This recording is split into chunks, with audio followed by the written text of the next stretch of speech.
Good morning to all of you. तो चलिए आज का टॉपिक स्टार्ट करते हैं, दैट इज अर्थमेटिक प्रोग्रेशन। इस लेक्चर में हम लोग अर्थमेटिक प्रोग्रेशन के फर्स्ट टॉपिक पढ़ेंगे, दैट इज जनरल टर्म, है ना। Now see how to generate a general term for AP. तो हम ये मानकर चलते हैं कि आपको एपी के बारे में पता है ना। एक ऐसा सीक्वेंस जिसमें कॉमन डिफरेंस क्या होना चाहिए, सेम होना चाहिए। तो फॉर जनरल टर्म के लिए हमें लेट कर लेना होगा, let first term be A and common difference be D. ठीक है, कॉमन डिफरेंस हम लोगों ने डी मान लिया है और फर्स्ट टर्म हमने ए माना है। तो एपी किस तरीके से लिखा जाएगा, तो फर्स्ट टर्म जो हो जाएगा वो ए हो जाएगा, और जो सेकेंड टर्म होगा that is A plus D, और जो थर्ड टर्म होगा that is A plus two D, and fourth term जो होगा ए प्लस थ्री डी। इसी तरीके से जब हम nth टर्म की बात करेंगे that is A plus N minus one D. Clear. तो देखिए ये जो है फर्स्ट टर्म है, ये सेकेंड टर्म है। तो फर्स्ट टर्म में आप देख रहे हैं कि डी 0 डी है, और सेकेंड टर्म में 1 डी है, और थर्ड टर्म में 2 डी है, फोर्थ टर्म में 3 डी है। इसी तरीके से nth टर्म में n माइनस 1 डी होगा। ठीक है, तो हमारा जो जनरल टर्म का फॉर्मूला बनकर आ रहा है that is A N is equal to A plus N minus one D. Clear. Example के लिए अगर हमें 10th टर्म लिखना है तो 10th टर्म कैसे लिखेंगे, ए प्लस 9 डी। 11th टर्म लिखना है तो कैसे लिखेंगे, 11th term is A plus 10 D. इस तरीके से मान लीजिए अगर हमें लिखना है 100th टर्म तो that is A plus 99 D. इस तरीके से हम लोग लिख लेंगे। ठीक है, चलिए देखते हैं next. mth term from and. किसी भी एपी में किसी टर्म का mth टर्म, कोई भी टर्म फ्रॉम एंड कैलकुलेट करना है तो अपने पास दो मेथड है। ठीक है, एक तो फॉर्मूला है, हम उसको लिख लेते हैं।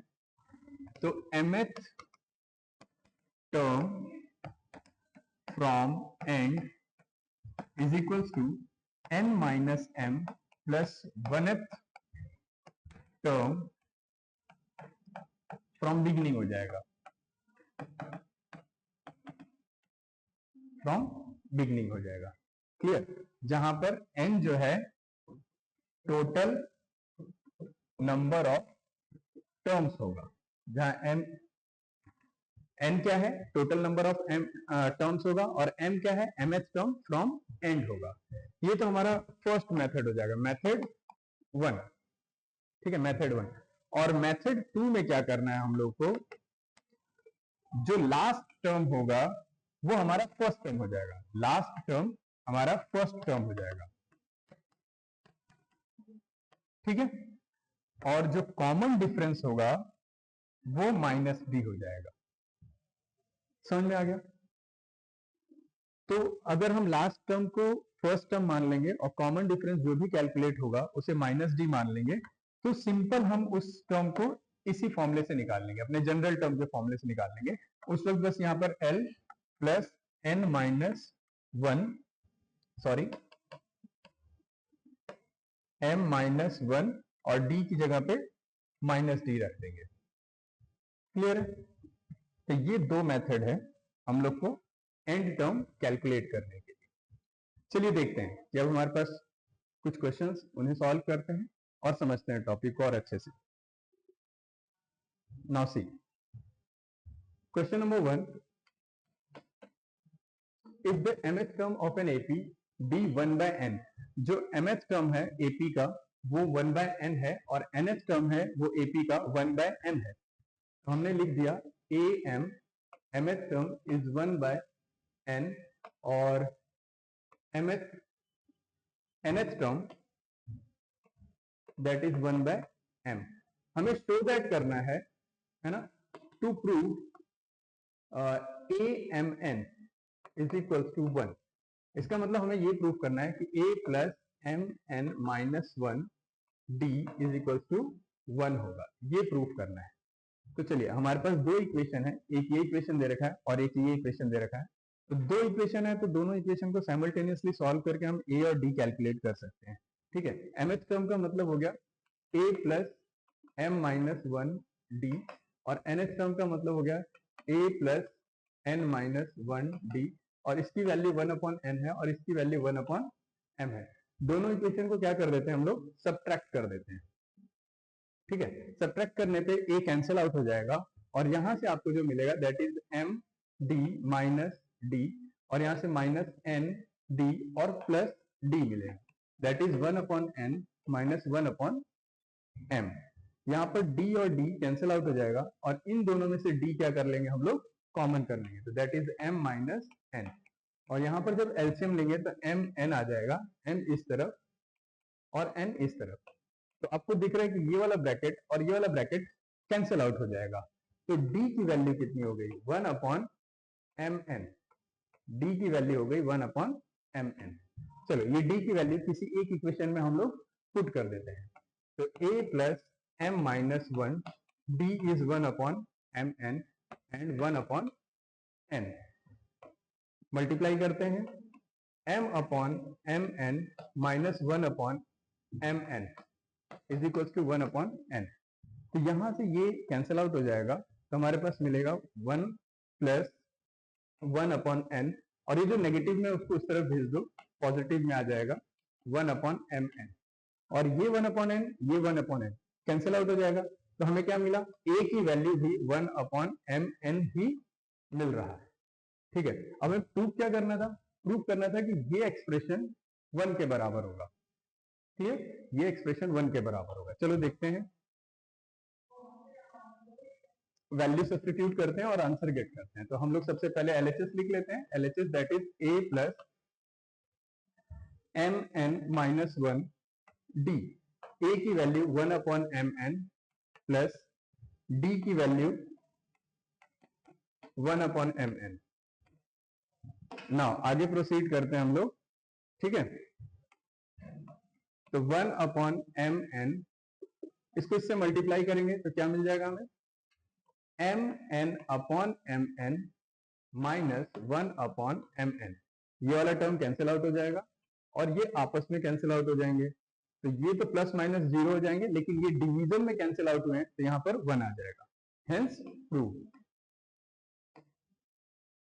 हेंस प्रूफ, या जो हमें प्रूफ करना था वो प्रूफ हो गया। क्या प्रूफ हो गया कि mnth term is 1। Clear, I hope समझ में आ गया होगा। चलिए नेक्स्ट क्वेश्चन की तरफ हम लोग बढ़ते हैं। दैट इज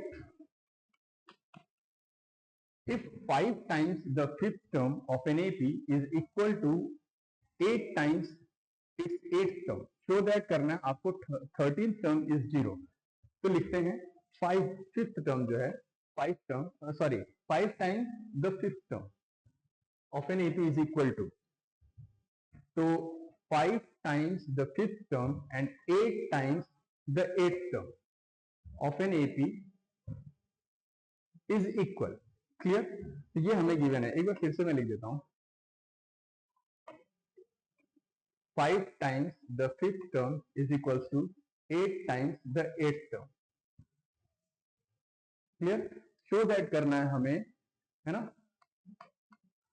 शो दैट करना है 13th term is equals to 0।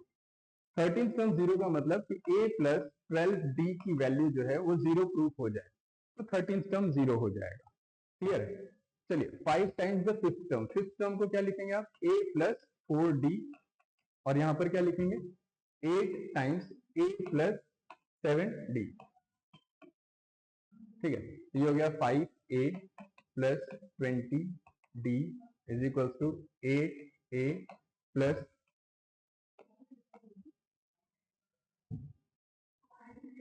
Clear.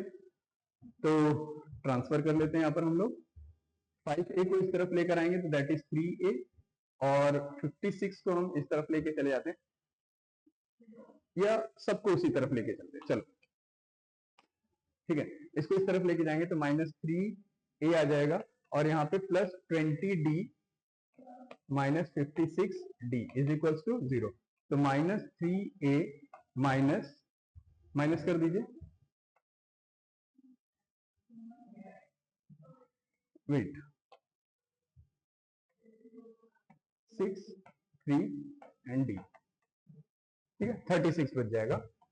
इसमें से हम लोग -3 कॉमन ले लेते हैं। -3 कॉमन लेने पर हमें मिलेगा a plus 12d and this is equals to 0। -3 को 0 की तरफ डिवाइड कर दीजिए तो 0 हो जाएगा, और a प्लस 12d को हम लोग लिख सकते हैं 30। a plus 12d is what 13th term. ये भी हमारा प्रूफ हो गया, hence proof. Clear? Now come to the next question. एक बार फिर से देख लेते हैं। 5 times the 5th term and is equal to 8 times the 8th term. ये हमें गिवन कंडीशन था और प्रूफ ये करना था कि 13th टर्म इज 0। तो 5th टर्म का मतलब a plus 4d, 8th term का मतलब a प्लस 7d। 5 से मल्टीप्लाई कर दिया, 8 से मल्टीप्लाई कर दिया, और जस्ट हमने क्या किया, ट्रांसफर किया और सब्ट्रैक्ट कर लिया है। सब्ट्रैक्ट करने के बाद -3 को हमने कॉमन ले लिया, a प्लस 12d, और a प्लस 12d क्या होगा, दैट इज 13th टर्म हो जाएगा, hence proved. Clear? Come to the next question. Wait,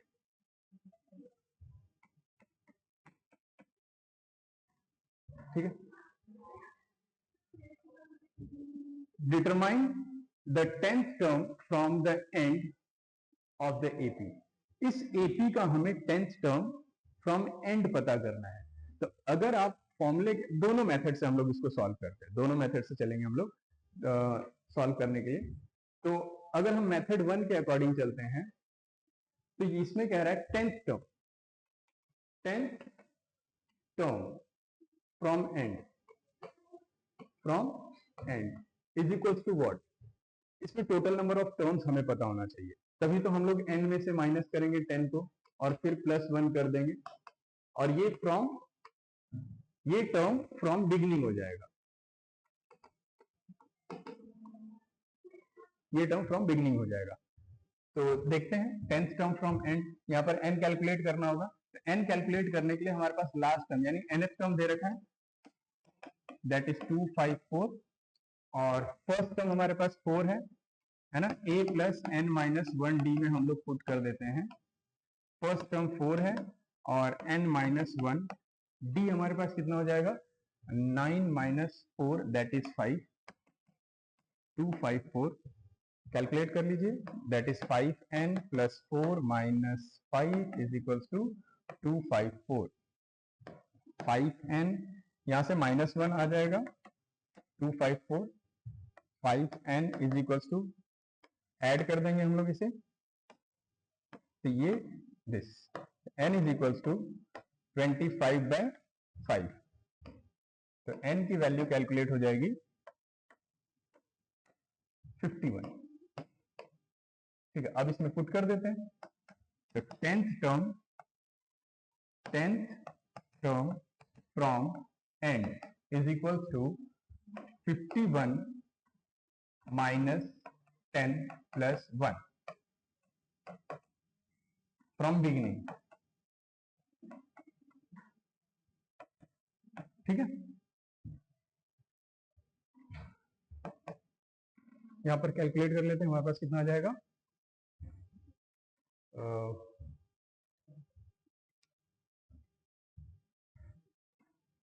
52,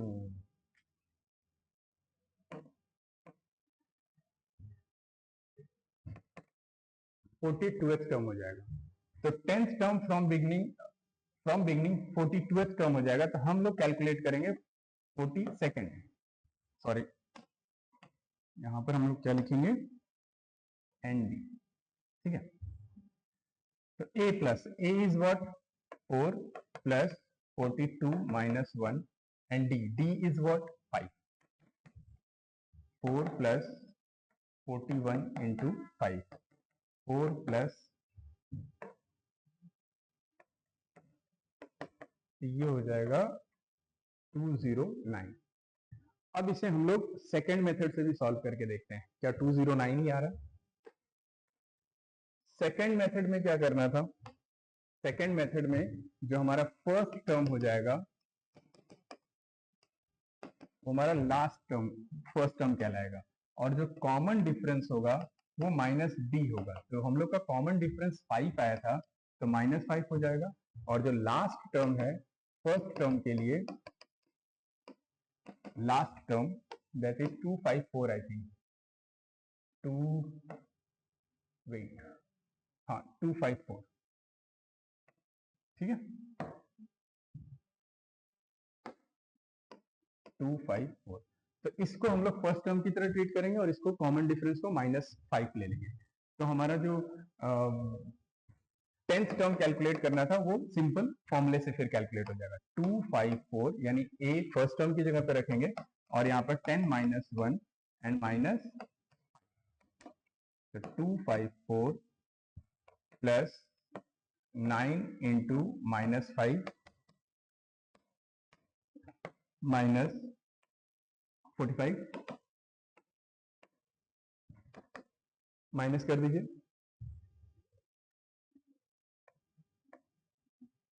209 आ जाएगा। क्लियर? तो सेम आंसर आ रहा है। ये हमारा जो है मेथड 2 है सेम क्वेश्चन को सॉल्व करने के लिए। तो nth टर्म के लिए, nth टर्म फ्रॉम या mth टर्म फ्रॉम एंड के लिए आप इस मेथड से जाएंगे तो आपको नंबर ऑफ टर्म्स कैलकुलेट नहीं करना पड़ेगा, सिर्फ आपको ये एक स्टेप का आपको क्या मिल जाएगा, बेनिफिट। ठीक है, come to the next question. इस क्वेश्चन में क्या कह रहा है, for what value of n, n की किस वैल्यू के लिए nth terms of the following 2 AP, 2 AP दे रखे हैं, एक फर्स्ट AP है, सेकंड AP है, और द सेम, यानी n की किस वैल्यू के लिए जो nth टर्म है वो सेम आएंगे। तो चलो ठीक है, फर्स्ट AP के लिए, फर्स्ट टर्म हो जाएगा 1 एंड कॉमन डिफरेंस हो जाएगा यहाँ पर 6, और सेकंड AP के लिए फर्स्ट टर्म हो जाएगा 69 एंड कॉमन डिफरेंस हो जाएगा -1। ठीक है, इसमें अगर हम लोग nth टर्म लिखें, nth term of first AP is equal to जो दे रखा है nth term of second AP, तो nth term of first AP लिखा जाएगा 1 plus n minus 1, d is 6, और यहां पर आ जाएगा first term that is 69 plus n minus 1, d is -1। ठीक है, चलिए कैलकुलेट कर लेते हैं। यहां से आ जाएगा 6n प्लस 1 -6, यहां से आ जाएगा 69 माइनस n प्लस 1, तो +1 तो कैंसिल आउट हो जाएगा। इस n को इस तरफ ट्रांसफर करेंगे तो कितना हो जाएगा, 7n हो जाएगा, और इसको इस तरफ ट्रांसफर करते हैं 69 plus 6, what we get, see 7n is equals to that is 75। Clear? Now n is equals to 75/7. Here n is not a natural number, not a natural number, so there is no value of n for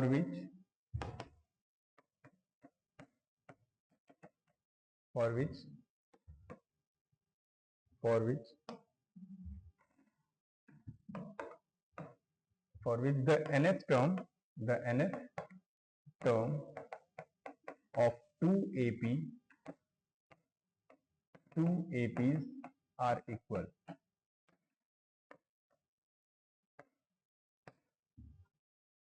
clear? I hope आप लोग को ये clear हो गया होगा, समझ में आ गया होगा। ठीक है, तो मिलते हैं नेक्स्ट लेक्चर में, और उसमें हम लोग कवर करेंगे सम ऑफ एपीज एंड बहुत सारे इंपॉर्टेंट क्वेश्चंस भी कवर करेंगे जो हमारे प्रीवियस ईयर में आ चुके हैं और जिनके आने की ही संभावना ज़्यादा है। ठीक है, टेक केयर।